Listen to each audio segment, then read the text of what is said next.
क्या हो अगर मैं आपसे कहूं कि आज हम जिस तकनीक पर गर्व करते हैं वो हजारों साल पहले हमारे पूर्वजों के ज्ञान के सामने कुछ भी नहीं थी।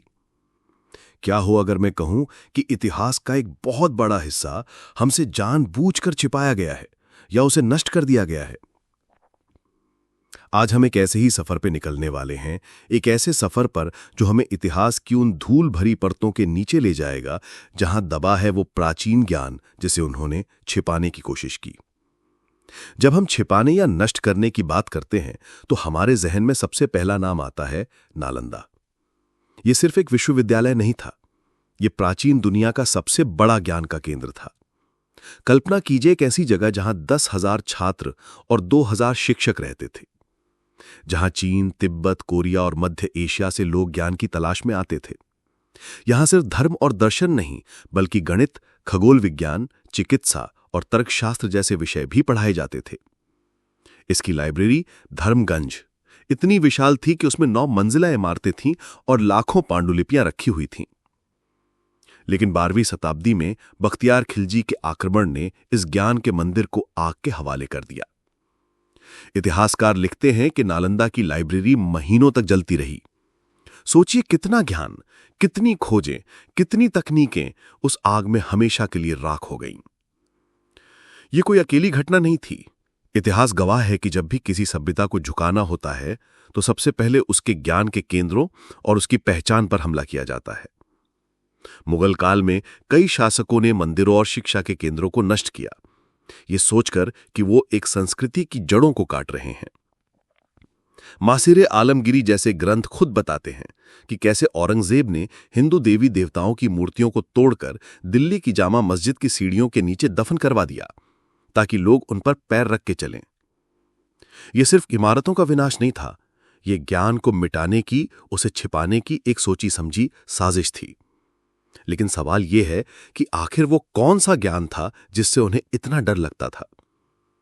चलिए अब उस ज्ञान के कुछ पन्ने पलटते हैं जो हम तक किसी तरह पहुंच पाए, और आप हैरान रह जाएंगे कि हमारे पूर्वज विज्ञान और तकनीक में कितने आगे थे। गणित का रहस्य। आज दुनिया कंप्यूटर और डिजिटल तकनीक पर चल रही है जिसका आधार है शून्य। लेकिन क्या आप जानते हैं कि शून्य का आविष्कार भारत में हुआ था? शून्य और दशमलव प्रणाली ने गणित की पूरी दुनिया को बदल दिया। यह ज्ञान अरब व्यापारियों के माध्यम से पश्चिम तक पहुंचा और वे इसे अरबी अंक कहने लगे, जबकि इसकी जड़ें भारत में थीं। यही नहीं, त्रिकोणमिति यानी कि ट्रिग्नोमेट्री, बीजगणित और कलन यानी कि कैलकुलस जैसी कई जटिल गणितीय शाखाओं की नींव भी भारत में रखी गई थी। आर्यभट्ट और ब्रह्मगुप्त जैसे गणितज्ञों ने सदियों पहले ऐसे सूत्र दिए जिन्हें दुनिया बहुत बाद में समझ पाई।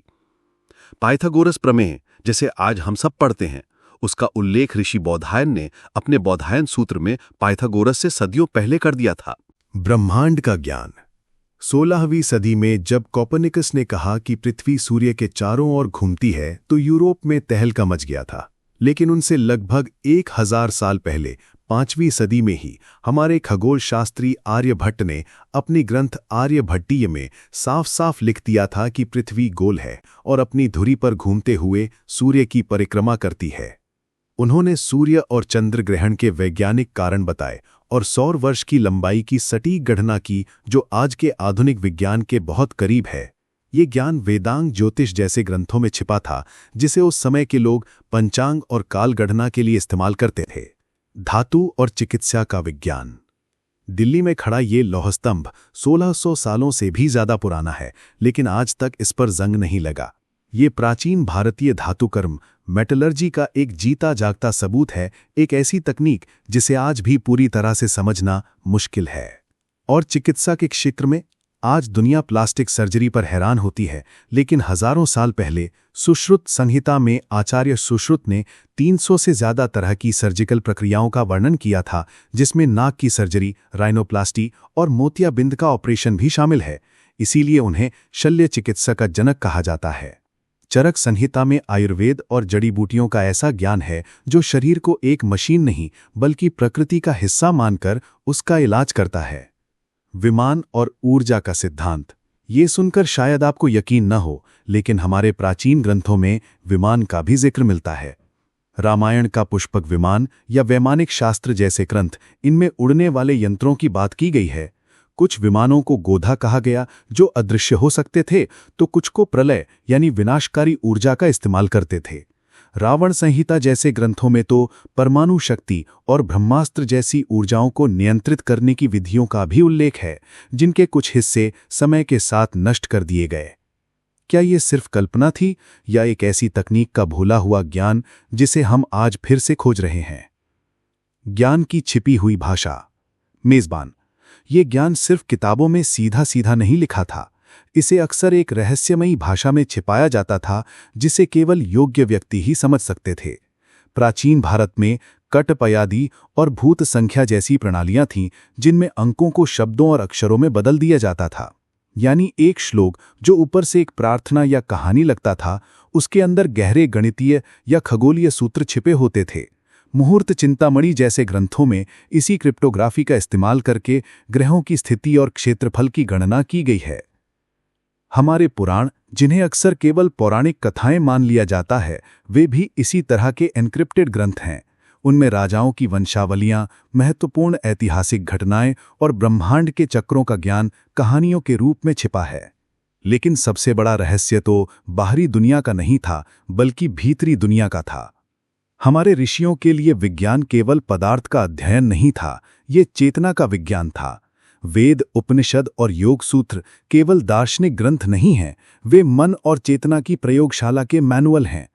वे जानते थे कि ये ब्रह्मांड ऊर्जा और कंपन यानी वाइब्रेशन से बना है, और ध्यान कोई खाली बैठने की प्रक्रिया नहीं, बल्कि अपने मन को उस ब्रह्मांडीय ऊर्जा के साथ जोड़ने की एक वैज्ञानिक तकनीक थी।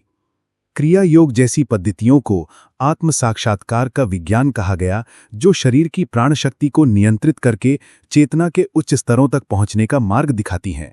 ये वो ज्ञान था जो मानता था कि मनुष्य की चेतना में असीम शक्तियां छिपी हैं, और शायद ये वो सबसे बड़ा ज्ञान था जिसे छिपाने की कोशिश की गई, क्योंकि जो व्यक्ति अपनी भीतरी शक्ति को जान लेता है, उसे बाहर से नियंत्रित करना मुश्किल हो जाता है। ये ज्ञान व्यक्ति को डर से मुक्त करता है, और शायद इसीलिए सत्तावादी ताकतों को इससे हमेशा खतरा महसूस हुआ है। भाग 5, निष्कर्ष, विरासत की खोज। तो हमने क्या देखा? जलती हुई लाइब्रेरियां, भुला दिया गया विज्ञान और चेतना के गहरे रहस्य। ये साफ है कि हम एक ऐसी विरासत के उत्तराधिकारी हैं जिसका एक बड़ा हिस्सा हमसे छीन लिया गया या छिपा दिया गया। आज इस खोए हुए ज्ञान को याद करना सिर्फ अतीत का महिमा मंडन नहीं है, ये हमें ये याद दिलाता है कि विज्ञान और अध्यात्म दो अलग अलग रास्ते नहीं हैं। ये हमें प्रेरित करता है कि हम अपनी प्राचीन जड़ों को फिर से खोजें और अपने ग्रंथों को केवल कहानियों की किताब ना समझें। सिंधु घाटी से लेकर वैदिक काल तक हमारी सभ्यता ने ज्ञान की ऐसी मशाल जलाई थी जिसकी रोशनी आज भी खंडहरों और पांडुलिपियों में टिमटिमा रही है। शायद वो सारा ज्ञान कभी पूरी तरह से नष्ट हुआ ही नहीं, शायद वो आज भी कहीं मौजूद है, सही आंखों और सही चेतना का इंतजार कर रही है।